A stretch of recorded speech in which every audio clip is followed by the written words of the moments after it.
Okay, I had a little bit of time with this thing. I've adjusted it to my head. The first thing I notice is that once you have this back strap slipped around your neck, you then slip the top of this harness over the top of your head. I have a medium to large size head, and what I've noticed is that this is a buckleless system, so it's basically a little slider with held in place by some elastic. To take it off your head, you flip this over your head forwards, and then this is still around your neck. Well, then what you do is you take that out, and that allows you to take some slack out from the neck, making the neck loop longer, and allows you to be able to pull that off your head. My issue is that when I have it properly cinched down to my head properly for wearing it, this section right here is kind of not tight to the head, tight to the strap, so it looks a little loose. Not a big deal, it's just kind of weird. I don't understand why it shouldn't be that extremely loose. But bigger concerns with this. The bridge right here, this is hard plastic, and this is really, really firm. So the rubber is actually relatively soft. So if you're wearing it, it's relatively okay.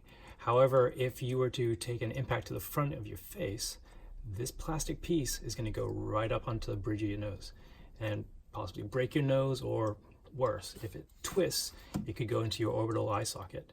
So yeah, that's kind of a concern for me. Other things I've noticed is that this section right here is supposed to be for a pass-through for a mic. If you're going to run comms, I get it. Those parts aren't available yet.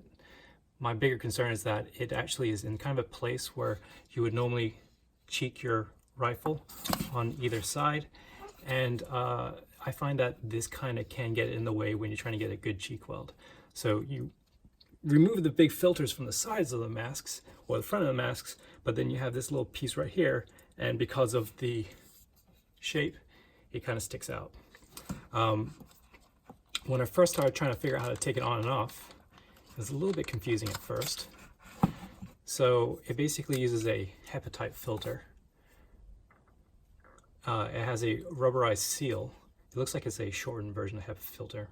But it uses a rubberized seal. That rubberized seal creates a seal against the inside of the mask, which is fine. It actually does do a proper seal. I tested it, took the cover off.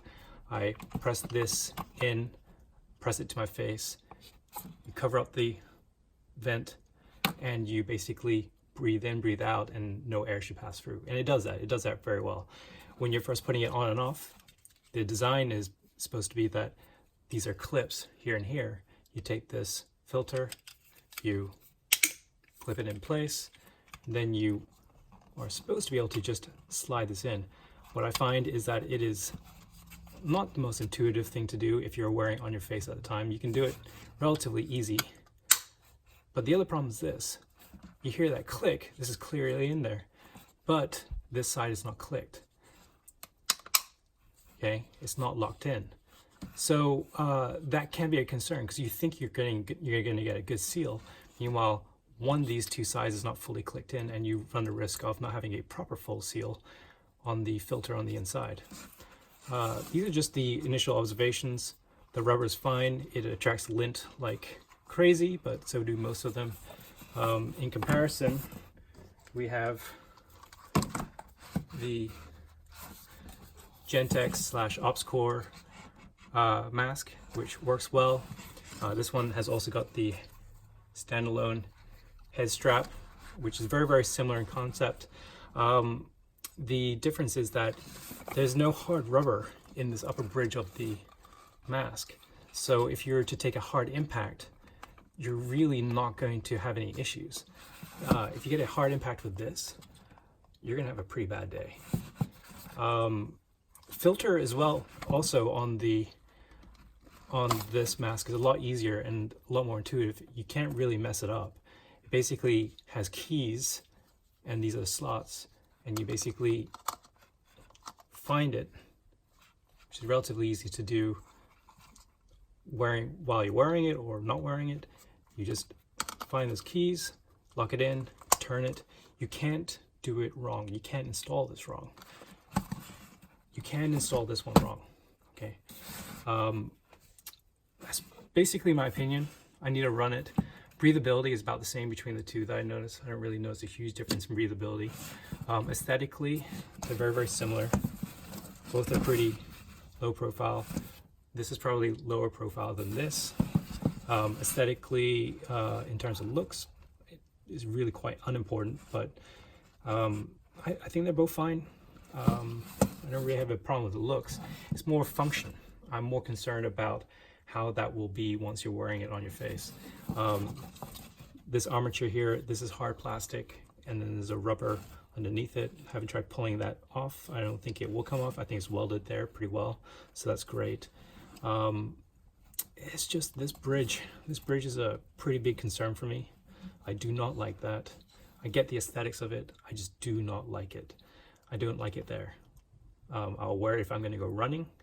If I like a challenge, I'll wear it if I'm messing around on the range and I need to protect against lead.